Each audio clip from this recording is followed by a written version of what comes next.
What's up, America? Jericho Green here with you on this Veterans Day 2018. Happy Veterans Day to all veterans out there, all branches, even though we all know the Navy is the best. Shout out to all the service members in my family, my mom, my stepdad, my brother, uncle, countless cousins. Everybody serving. My stepdad and I were the only two that went Navy. I guess we were the only smart ones. My mom and my brother were Army. My brother's Army and Air Force. He just couldn't get enough. He's over in Japan right now. Shout out to you, Ray. Love you. Be safe. And one thing that all people have in common who served, there's different variations of it, but we all went through the same thing. That's right. Boot camp, or basic training as it's known in Army and other branches, but Navy and Marine Corps, it's called boot camp. And I don't know how it is now, but when I went through a mini moon ago, it was 3.5 months of HELL. Now, when we were on the plane, our boot camp was in Great Lakes, Illinois, aka Great Mistakes, Illinois.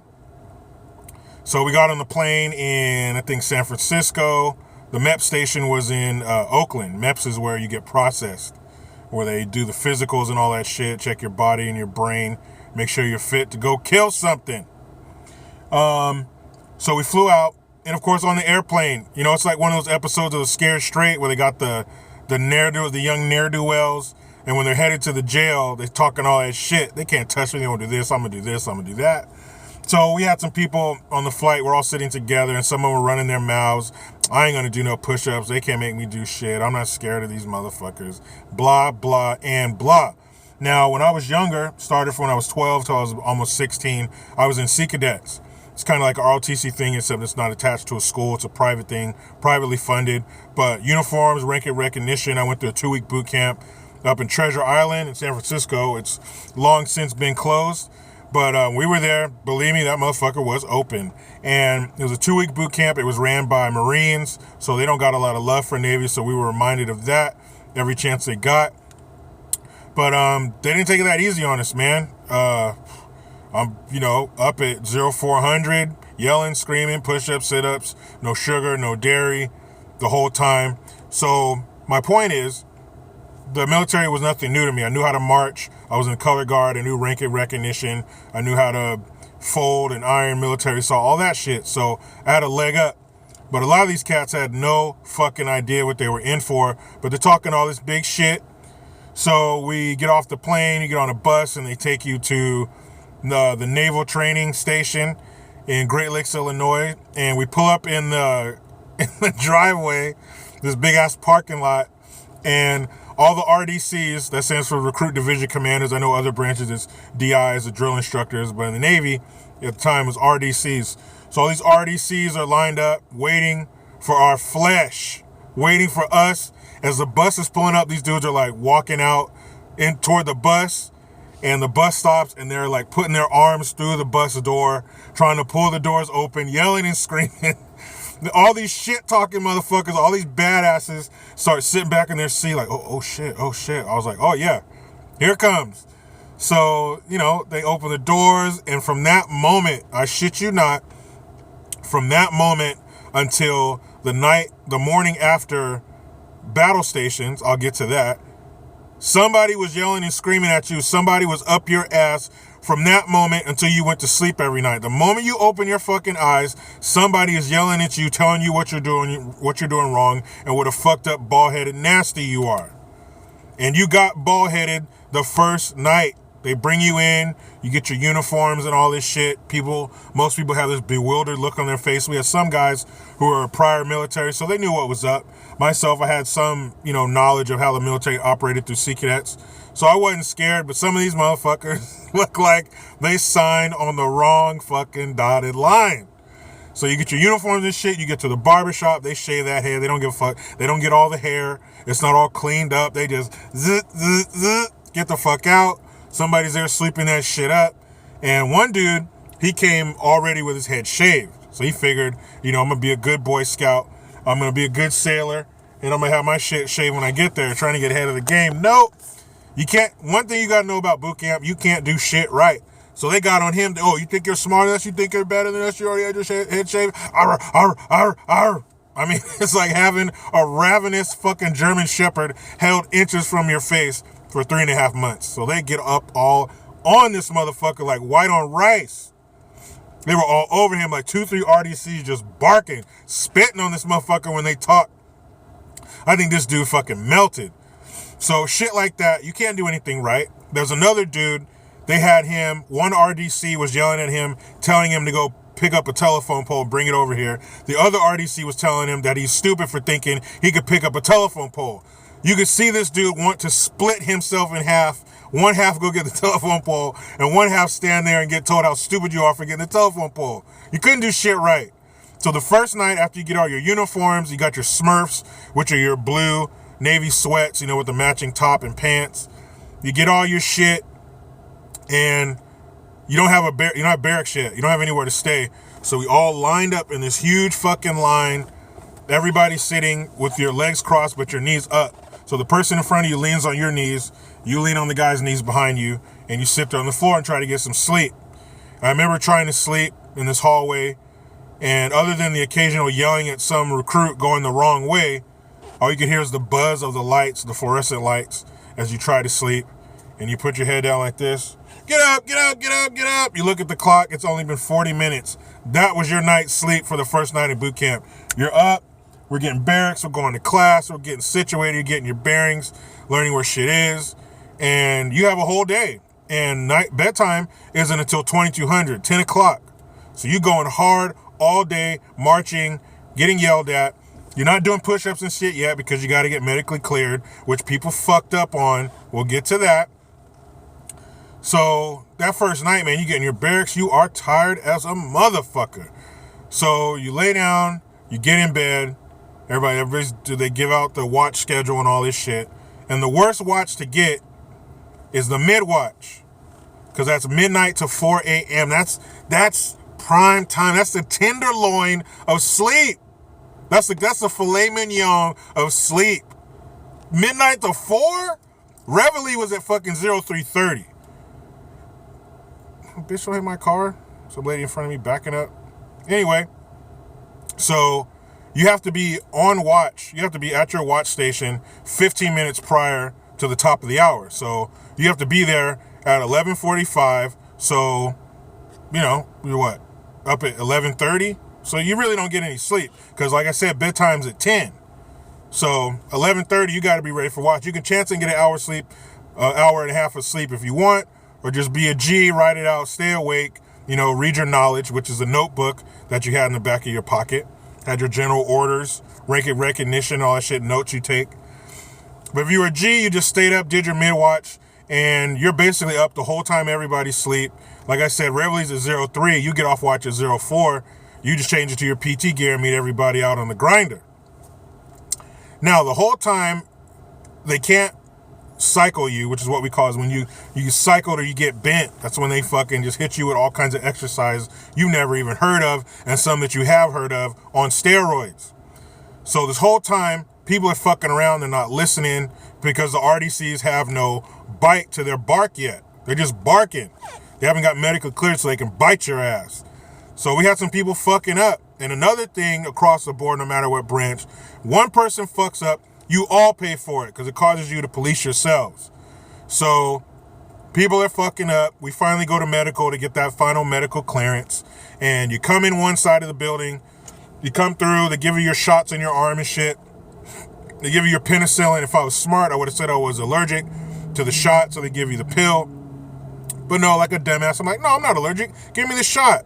So they give you a shot of penicillin. It's the consistency of peanut butter. They inject you between your ass cheek muscles, so they're basically pulling your muscle in your hind parts. So that shit hurts. You sit down on the floor and you kind of work it around like this to kind of spread out that ball of medicine they just put in your ass. And then you exit the building. And as you exit the building, your RDC is waiting there. And every person that comes outside, as they come through the door, drop, drop, which means drop down and get in push-up position. Because now you're going to pay for being a fucking idiot for the last week and a half and not listening.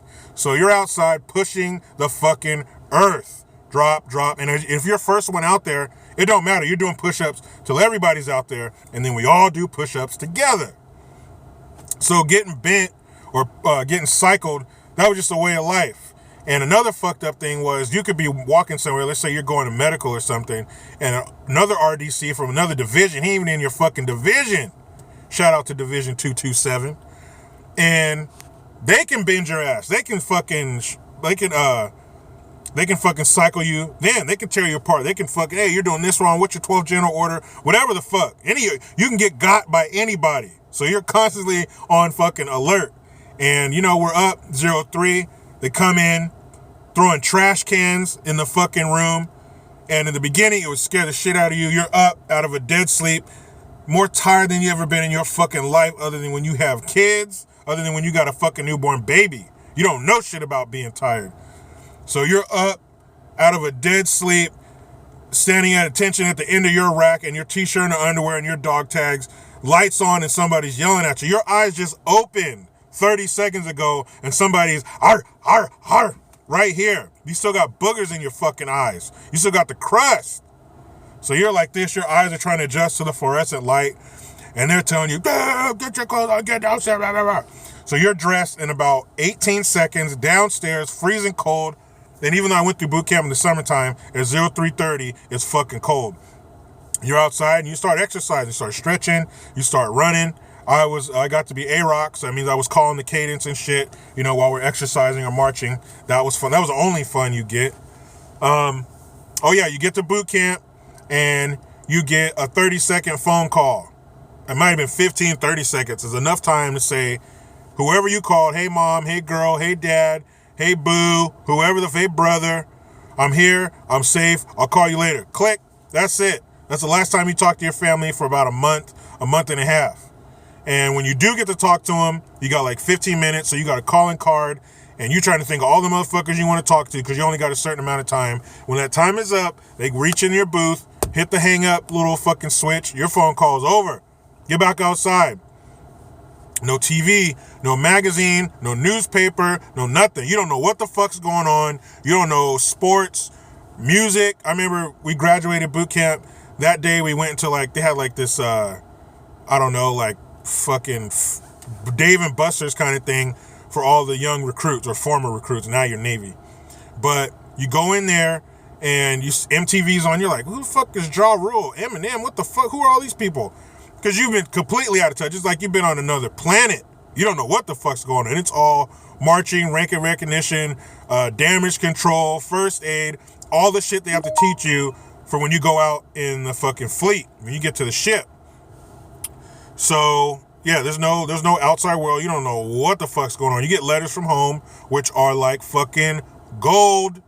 To hear from somebody back home telling you what's going on with the family and whatnot, you can't put a price on it. Thank you to everybody who sent me a fucking a letter in boot camp. That noise you hear is my wife. She keeps texting me, trying to do a video. The letters from home are gold. And, having time to shine your shoes and chop it up with your shipmates, or what we call each other, shipwrecks, was also, usually Sundays, they call it Ricky Sunday. They call recruits Rickies. So you have Ricky Sunday to iron your clothes, write letters, shine shoes. I had a little shoe shining hustle going on. You could shave in the shoes when I was done with them. And all this shit, all your classes, don't fall asleep in class. They'll make you stand up at the back of the class after they slam a clipboard on the desk next to you and scare the fuck out of you and make you stand up. People were pouring water from their canteen in their hands, splashing their face, trying to stay awake and listen to the most boring shit you've ever heard at the most tired you will ever be in your fucking life. But, you have to crank. It's called cranking, where you work in the galley, FSA, food service attendant. You have to work in the galley to serve breakfast, lunch, and dinner to everybody on base, or, everybody in boot camp. So we're working in the kitchen. We served 94 people in 2 minutes because there's no fucking talking. You get in line to go in the chow hall. It's fucking what you call nuts to butts. Keep it tight. Everybody get in, line up. We used to fuck with each other and like bump into each other and steal their knowledge out of their back pocket, that notebook that had all your notes and information in it, your 12 general orders. So when you get caught slipping, you know, by the RDC, you don't got your knowledge, fuck. But we fuck with each other like that. But if you needed salt, pepper, ketchup, there was no talking. It's called eyes in your boat. You keep your head down on your plate, eat, get the fuck out of the chow hall. But if you needed, or the mess decks, if you needed salt, pepper, ketchup, you knock on the table to get someone's attention. Hold up 1 finger for salt, 2 fingers for pepper, 3 fingers for ketchup. Slide it down. And there was no cereal and waffles and omelets and fucking juice and all that good shit. Donuts, muffins, fresh fruit, all that shit you saw the regular active duty, the people who weren't in boot camp. No, you don't eat none of that shit. You eat these powdered eggs that turn fucking green, there's sausage patties, some potatoes, and ride out. Some toast maybe. So all these things you're learning in class, all the firefighting and damage control, because when you're on a ship, there's no 911, there's nobody to call and help. The nearest ship might be 100 miles away. So you got to handle your business. So the culmination of all these things is called battle stations. Other call Hell Week, other branches call it different things. It's called battle stations. So there's all these stations set up to where you have to use all the knowledge you've learned in the last 3.5 months. Real quick before I get to that. The gas chamber. Yes, a lot of you got smiles on your face or maybe tears when you think about that fucking gas chamber. My goodness. You go into a room, everybody's lined up in ranks. There was like 90 of us in there, 95 in this fucking room. It's hot. When you walk in, there's this container, this fucking tub of gas mask, and then the solution that's supposed to clean the gas off from the previous group. No, it doesn't. You take it off, you put a gas mask on, you check the seal, make sure you got an airtight seal. That's why you shave, because the hair won't allow you to get an airtight seal. Gas will get in and fucking kill you. So you get an airtight seal. That's all good. You're sitting there in this room, and they take this big ass fucking horse pill and they put it on this hot plate, and it starts billowing tear gas into the room. I mean billowing. And you look down out of the corner of your eye and you see the gas just coming through the ranks, covering everybody. And you're supposed to take your gas mask off. And side note, when you have this gas mask on, it's burning because it didn't get the gas off from the previous group. So all this around where the seal is on fire because your pores are open because you shaved. So the shit's on fire. You pull your mask off. You say your first and last name, your division, and your hometown. You yell that as loud as you can. You can try to hold your breath all you fucking want to, but as soon as you draw in air, that's it. The waterworks are turned on. All of the snot, saliva, and tears that you possess in your body are coming out. So you have to hold your left hand underneath your face. You basically put it on your chest. You cup your hand to catch all of those aforementioned juices so they don't get on the floor. So I mean, faucet, tears streaming, saliva streaming out of your mouth, snot running out of your face. You look fucked up. So one dude had snot all the way around his head because he went like this. It was fucking nasty. So after you do all that, and if you throw up, you got to go back in there with no mask and clean it up. And there was a FC2, a fire controlman, second class, standing, blocking the doorway. He was about 6'7", and he didn't have a gas mask on. That's how bad that motherfucker was. He was in a room full of tear gas with no gas mask on purpose. So you get outside, there's this big empty like basketball court looking thing, and you put your arms out like an airplane and you run around, and it gets all the gas out of your clothes and shit and off your face. You get fresh air. And all the people who are active duty who've already been through this are outside laughing at you because you look fucking stupid with snot and tears and saliva running down your clothing. So anyway, back to battle stations. So now is your chance to use all of these things that you've learned. They have all these stations set up where you have to do first aid. You have to put out, they have these like helicopter frames they built with like pipes with gas in them that have fire coming out.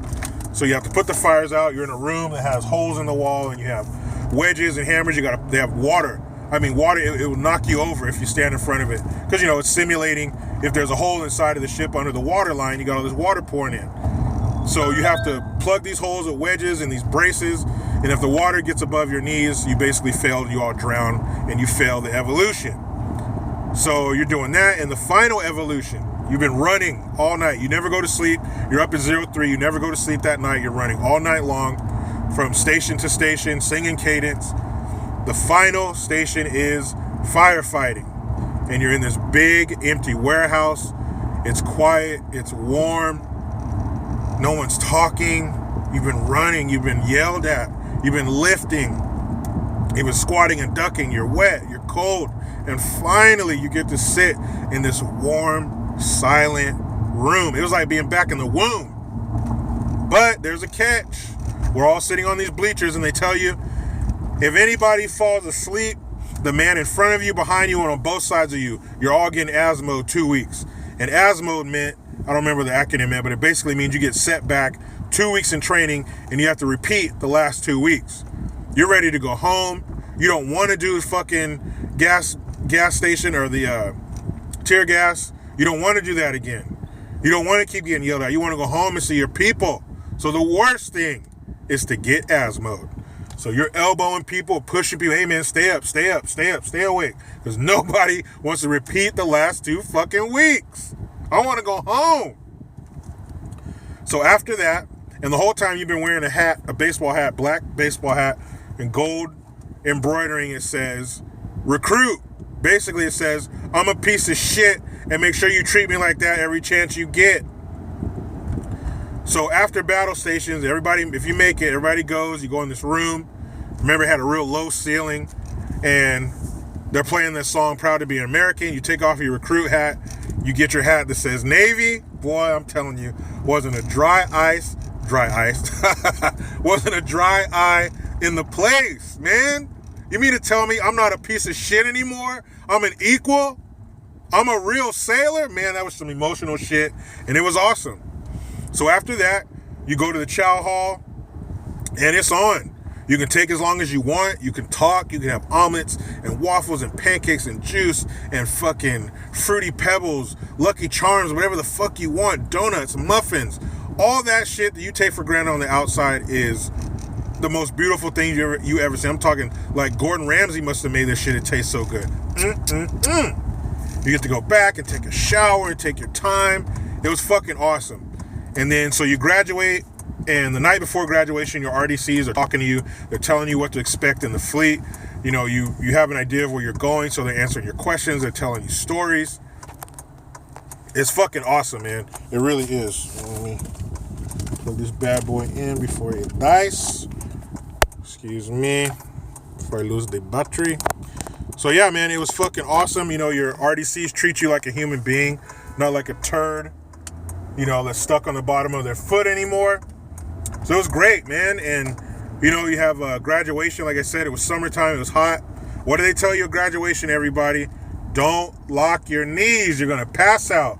And if somebody passes out, let them fall. We got the medical staff. We got medics out here. They'll take care of it. And I remember like 3 dudes just, you're at parade rest, you know, feet shoulder width apart, hands behind your back, and just, bam, face first into the pavement. And there was nothing you could do. Because you lock your knees, the circulation gets cut off, and it's night time. So after graduation, you know, you got the pass and review, all the marching you've been learning. Petty Officer Floyd, he was an FC2. He was in charge of marching. MM1 Jackson, he was in charge of, you know, studying and academics.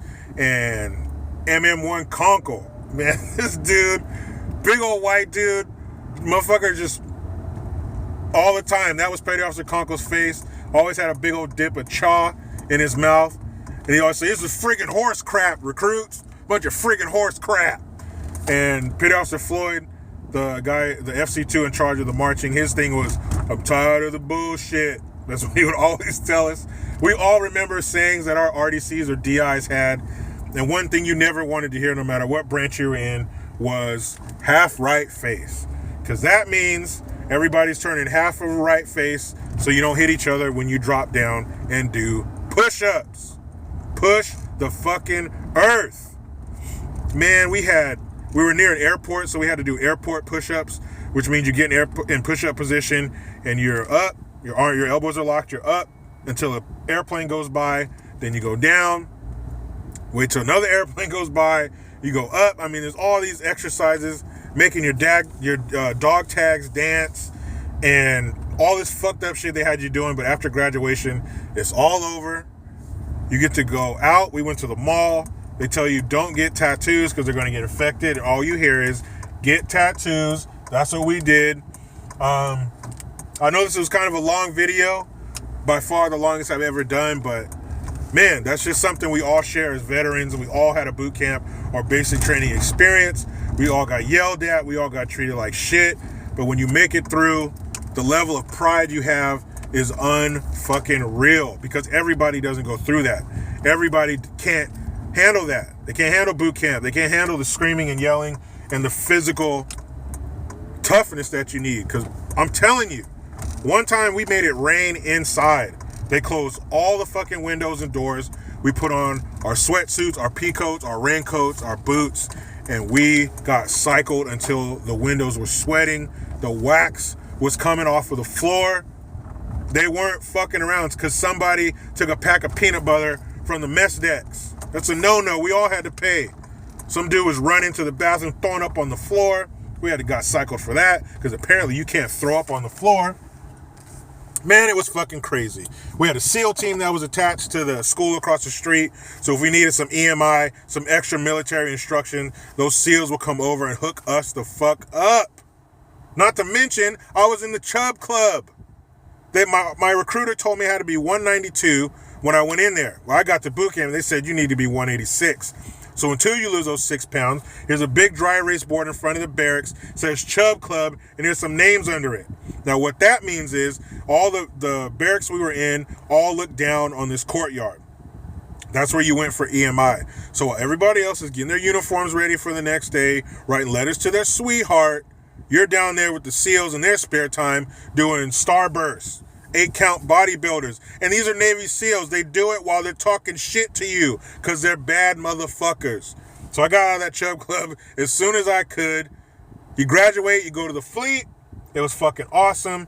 You meet tons of people you never would have met. You go to places you never would have been to. I went to this place called Jebel Ali. Where the fuck is Jebel Ali? Some tiny little turd on the map in the Persian Gulf somewhere. Shout out to my boys I was on the USS Seattle with, AOE3, my boy Grisanti, Sham, Hale, Janier, Ware, Oubre, Cartwright, Juan Sart, all you motherfuckers, what's up? Happy Veterans Day to you all who served and are serving this fucking great country, the greatest country on earth. If you don't like it, eat a dick and move. Now you know how it goes. I try to be done with the left. They just won't let me. Follow your boy on the Twitters, @Green_Jericho. I'm Jericho Green. Man, I'm out.